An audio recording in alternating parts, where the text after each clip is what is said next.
Next, what is this?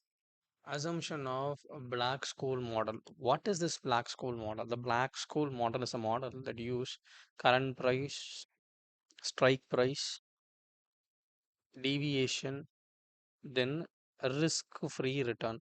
With this, it will state the option whether it is overpriced or underpriced.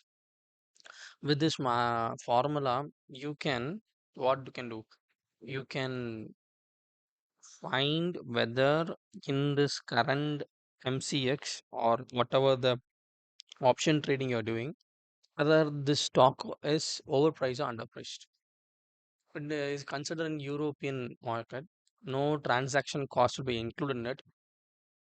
Short-term interest rates are constant because the risk-free rate should be constant and variation of the return should be constant. If this has been there, you can use this black school model.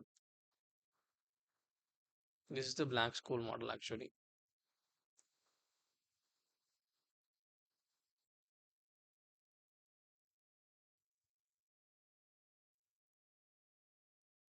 Thank you.